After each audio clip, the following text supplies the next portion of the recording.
There she is, Rhode Island first, one thing at a time. We shall take a break from the politics of the day and all the confrontation of the day and talk with Alexandra Curtis, the new Miss Rhode Island tonight. So our set will immediately improve. Looking forward to that. How are you? Welcome into My State of Mind. I am Dan York, but just because we're talking to Miss America coming up doesn't mean we don't have some thoughts on what's going on in the world. So with no further ado, let's dig in and tell you what we're thinking about. Yeah, how nice is that? Kind of speaks for itself, sort of, but controversy always when it comes to dealing with terror threats. This is outrageous, and I don't know where the urgency is. Obviously, not so far. Here in Rhode Island, the firefighters and police unions are thinking about a different way to skin a cat. So this war between the General Assembly and mayors continues. We'll elaborate. Yeah, so they're slowing it down. This McCoy move to down city Providence, so to speak, and there's some data there that's just kind of dumb. I'm going to show you that. And then this is just a kind of a side note on the waiter-waitress business. I didn't realize this. All of my years on the planet, I didn't realize this travesty was going on. So I want to talk to you about that. And then, of course, your state of mind is important to us. We hear what you have to think. Let us move down and dig deeper and bring these topics out and elaborate. Oh, where am I? There I am. I have a very bad profile. That would be a bad shot for this segment. All right. The beheading threat. Yeah, so the Boston Globe headline reports this. And CBS, their latest midday report is that. The second arrest in a possible terror case was made in this neighborhood in Everett Tuesday evening just outside of Boston. Investigators confirmed David Wright was taken into custody, but the charges have not been released yet. The arrest came after police searched at least 2 Boston area locations linked to Osama Rahim. Rahim was shot and killed by officers in this parking lot Tuesday morning. He was under around-the-clock surveillance by local and federal investigators at the time, and apparently lunged at officers with a knife when they tried to question him. At some point, the individual proximity came close that the officers were in danger, their lives were in danger, when 2 officers discharged their weapons. And so that's what the commissioner says, and that's what the FBI says, and that's what law enforcement says, and the family says differently. So a family member from California, a family member of the deceased, says he was shot at a bus stop in the back. So local clergy immediately go, oh, what's going on here? And so this morning were briefings for the local clergy, including a video of the incident, the confrontation. And so far, a smooth sail, because the clergy have been saying, well, we looked at the video, and so far it appears that he wasn't shot in the back, that there was a confrontation and the like. These interesting situations that happen here where it could be a terror thing, it could be an ISIS duplication thing, it could be a mental health thing. It's nice to know that law enforcement gets ahead of it. When they don't get ahead of it and they miss something and all heck breaks loose, we all ask, why didn't they get ahead of it?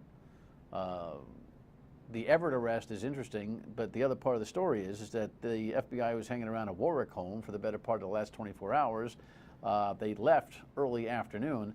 They say, according to news reports, that the surveillance was connected, but nobody knows who, how, where, or why. So we'll see what happens over the next news cycle to see if that can get clarified. Next item, this is just horrifying. It's like, really? The Washington Post headline here, for anybody who flies, and that's most everybody probably watching, you're not really very excited that the boss was reassigned. You want to see the problem fixed, right? Here's the latest. The details stem from an internal investigation by the Department of Homeland Security. An undercover team went to dozens of airports in the United States trying to sneak banned items such as mock weapons and explosives through airport security. Screeners failed 67 out of 70 times. The acting administrator of the TSA is now out. The Department of Homeland Security announced Melvin Caraway's reassignment the same day the failed screenings came to light. A spokesperson for the department says Homeland Security Secretary Jay Johnson has directed the TSA to take a series of actions, some of which are already in place. The full report is apparently still being written and won't be issued until later this summer. Is it me, or should somebody be screaming about this from the White House, namely the President of the United States of America, you know, members of Congress, our National Security Advisor, Secretary of Defense, all of them? Unbelievable. You know, we had private companies doing our security at the airports until 9/11. Now we've got the government involved. I don't know what the answer is, other than that doesn't work, and the lack of urgency is alarming. Wouldn't you agree that this is an emergency? Maybe you want to make a phone call. All right, coming back home, we got an OT grab here, or an attempt to. We've got battling bills. Yesterday I was telling you about this piece of legislation that would include in collective bargaining whether or not you have 4 platoons or 3 platoons of firefighters. And the mayors came out in large numbers, along with the lieutenant governor, to battle the General Assembly leadership to say, you can't pass this bill because you're going to handcuff us. Now there's another idea that firefighters and maybe the police unions, I'm not sure who's really driving this particular bill, that's getting some energy through the General Assembly that would cap overtime to 42 hours for firefighters. Listen to what Eyewitness News reports. Local leaders from several cities and towns say proposed legislation that would require collective bargaining for firefighters' platoon or shift schedules would handcuff them and hurt their communities. Our opposition to these bills is all about controlling costs and saving taxpayers' dollars. The firefighters' unions have repeatedly told us the legislation is fair and necessary. They want people to work and not get paid for it. Now unions are also supporting a so-called compromise bill that would require overtime pay for firefighters after 42 hours. We're asking for a say in the shifts we work. These shifts are not healthy to firefighters, and we have a right to talk about them. You know, Paul Valletta from the Cranston Firefighters Union, come on. First of all, we already have a federal standard of 53 hours before any overtime for firefighters because of the unusual nature of their shifts. So, you know, a 42-hour cap, you know, on the 43rd hour it becomes overtime would absolutely crush, kill, and destroy every municipal budget out there.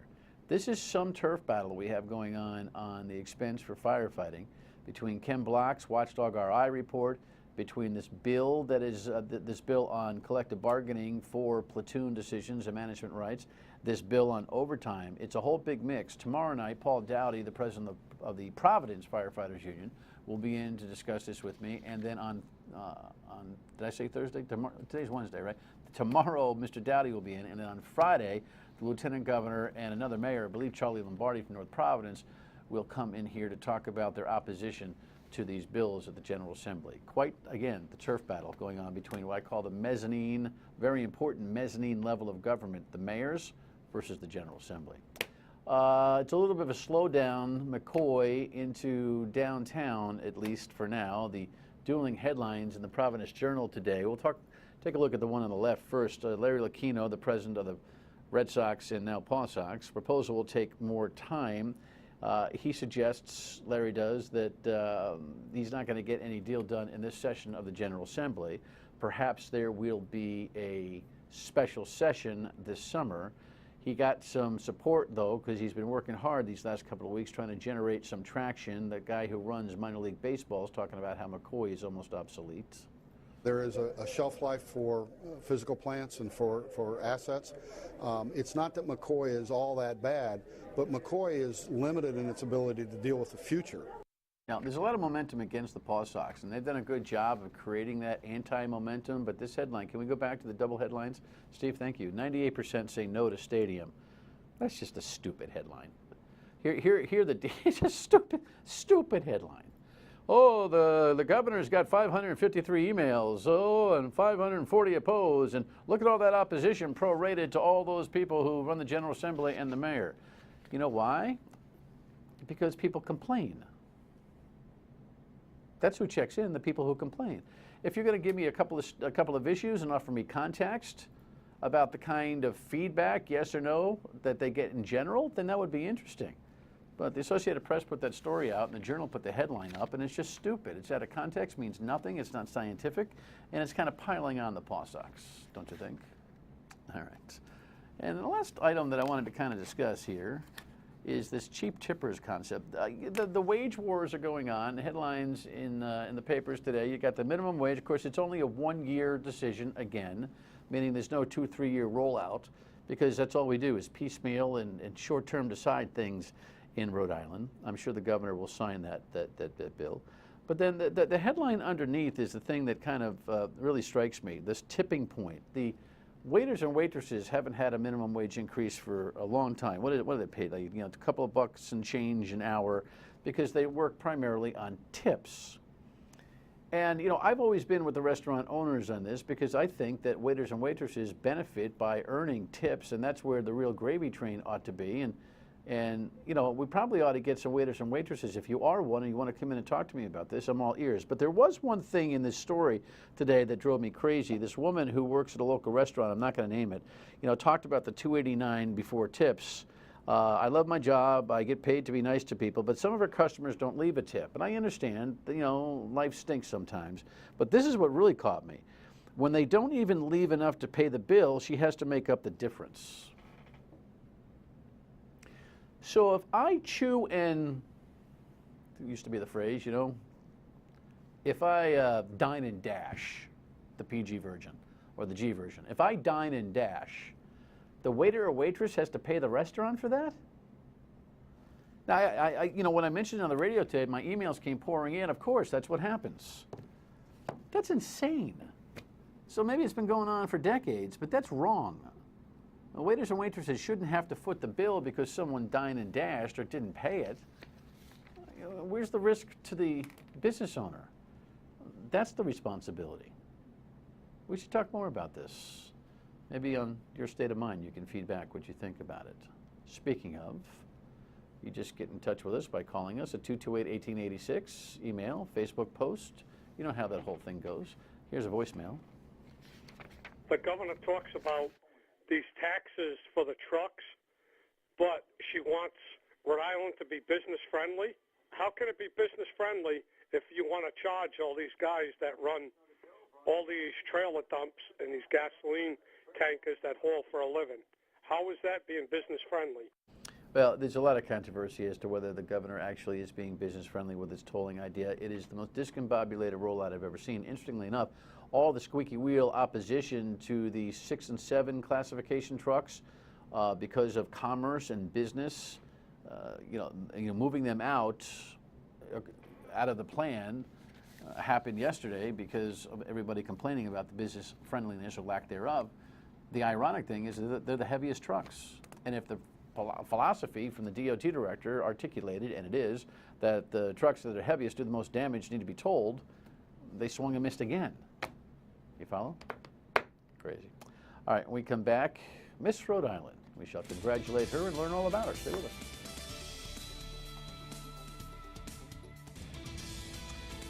And so here is the headline that speaks for itself.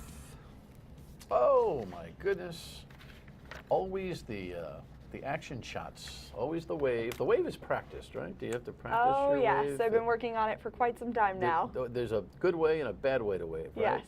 They say elbow, elbow, wrist, wrist. Elbow? What? Elbow, elbow, wrist, wrist, wave goodbye and blow a kiss. It's an old saying from Miss America. Alexandra Curtis, ladies and gentlemen, congratulations. A West Warwick young lady done good. Thank you so much. A Brown grad student Yes. done good, right? Yes. What are you studying at Brown? Public affairs. Yeah? To do what in your life? I would like to run for public office eventually. Ah! You know that? I do. I do. No, tell me about that.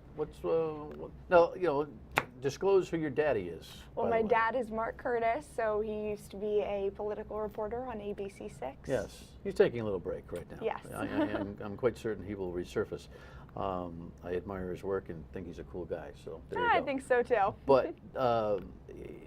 But so all his newsy career is rubbing off on you? Right, so here's kind of how it went. We lived in Washington, D.C. when I was younger. He used to take me on stories. When I was 16 years old and we were living in California, he was going to Texas for the presidential primaries. And that's when we had Huckabee, Obama, Clinton, and John McCain in there. And I was very interested in getting into political journalism, as he did. He brought me out of school, took me down to Texas. I fell in love with it, went to Syracuse for political journalism, and a couple of years in, scrapped journalism altogether and decided politics was it for me. So did you go to the Newhouse School? Is that where you went? I did, and I ended up graduating with a degree in public relations instead of broadcast journalism. The day I visited Syracuse, a long time ago, the kids were wearing snowshoes and pulling on a rope tow to get from one class to the next. Sounds about right. I decided, nah, for Syracuse. Yeah. Pretty tough winters up there. Oh, huh? definitely. Yes. So you think you want to run for office? That's a really interesting, we're going to have you back on this because it's a long philosophical conversation. Is running for office something you choose to do professionally or occupationally, or is it something that you choose to do because you're moved for public service? Have you thought about that? Moved for public service, absolutely. And I'd have to say that ties in with my desire to be Miss Rhode Island and serve through the Miss America organization. Now, it's definitely good public training for anyone who wants to go into office. My platform with Miss America is all about equipping young women with the skills to get into leadership positions and run. And maybe it's not running for office later on down the road in life. Maybe you want to make a change on your college campus, or you want to pursue leadership in some other capacity. But that's what I've been focusing on. I do a series of programs, whether it's at college campuses or going to talk to young women in our local schools about leadership. And what do you say? Well, today I was at Oakland Beach, for example, and I was talking to 5th and 6th grade girls, and I asked everyone, so how many of you have been called bossy in your life? And all of them raised their hands.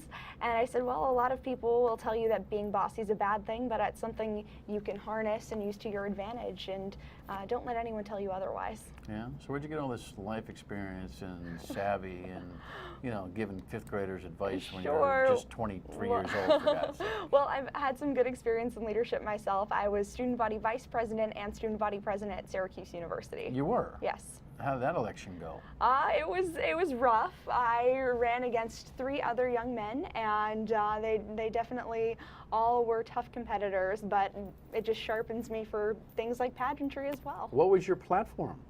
Well, I wanted to get more students involved and connected to our student government. We had a student government that wasn't very representative of the whole campus. Of course, it's hard to get art students involved, and the engineering students, you have all the poli-sci majors come on in. So it was connecting more students through student government, as well as providing community service programming on campus. And beyond that, I did a lot with women's leadership. Where am I here? Yeah, I'm coming back to the camera. Pretty sharp. Yeah, I've never been a fan of this contest. You're going to find out why. Stay with us.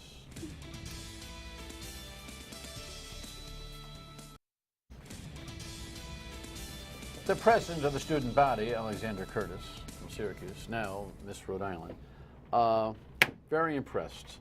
You'll be in a position, based on your articulate skill set, to really, I think, compete pretty well on a national platform. Because, look, you know, I watch these. I have all sorts of, you know, I'm the father of a young college student. I had 4 sisters. I certainly am oriented to promoting the life of the better gender. You know what I mean? Mm-hmm. But talk to me about the whole physicality of the pageant, the beauty pageant nature of the game. I mean, certainly you have so much going on right now that has nothing to do with how attractive you are. So talk to me about that. Are you conflicted at all with it, or? It doesn't have anything to do overall with being a beauty pageant, because it's not.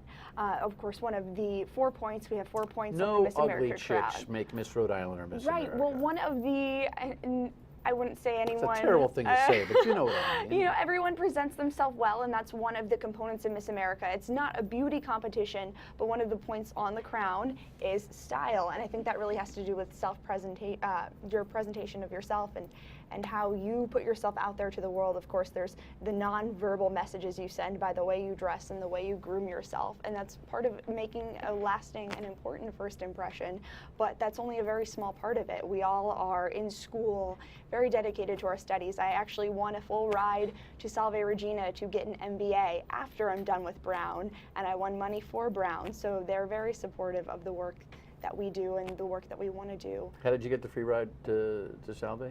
Through the Miss Rhode this? Island organization, Okay. yeah. So every Miss Rhode Island wins a free ride to Salve, which is amazing. It just offers All right, but us a whole okay, let new me see if I get this opportunity. right. I mean, the Universe pageant just cracks me up because, you know, that is the ditzy pageant, seems to me. I mean, the Miss America pageant seems to have a little bit more substance, at least. There's definitely women of substance in both. Miss America has the talent portion and the platform component as well. So you do see more substantive talks and So you gotta do the gown. yes. You gotta do the bathing suit. Yes.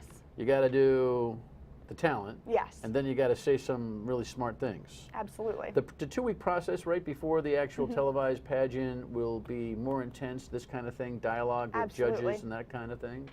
All right, what do you know about what's going to go on here now? There will be a week where we're doing appearances and media, and then the week leading up to the actual finale itself, we will have preliminaries. So each night is a different one of those competitions. In September. In September. The national audience doesn't see that, or is there a new way of social media out and on the web and all that kind of stuff? Is there more exposure for the preliminaries? Yes, there'll be more exposure, and that will be on ABC's website. They always do a Miss America component there. But I mean, we do a lot of really great things in the week leading up. Last year, I was with Running Start, which is a nonprofit that gets women involved in politics, and I was working there as a fellow, but we actually had all 53 Miss America contestants come in for training with us. So we're training all 53 of them to get out there and run for public office.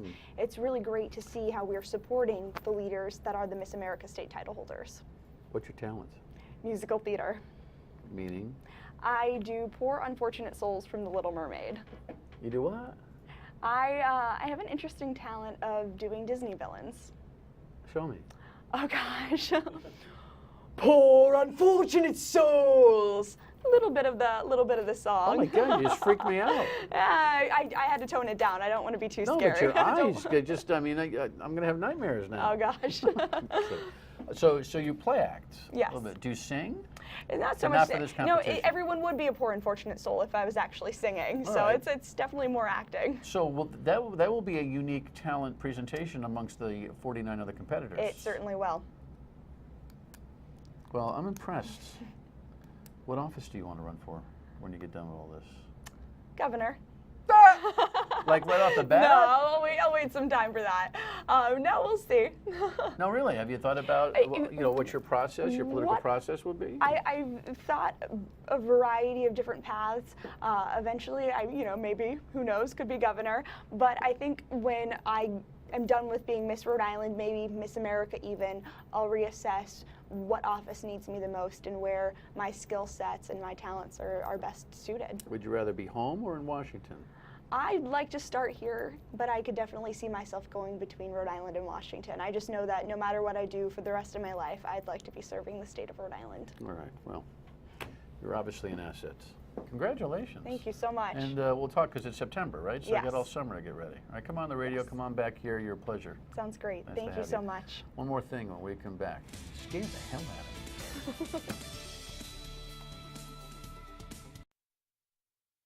I was all excited about Link Chafee's announcement. Thought we could give you some snippets, but don't tell anybody. We record this afternoon, this program for each night in the afternoon, and his announcement comes at 5:30. C-SPAN covering it live, Eyewitness News covering it. So his deep thoughts on why he wants to be the President of the United States will have to wait until tomorrow. The funny thing was his wife, Stephanie, posted some kind of request. Does anybody know what the passwords are for his social media accounts? She posted that on social media accounts, only in Link World. See you tomorrow on the radio on WPRO and back here tomorrow night. Good night.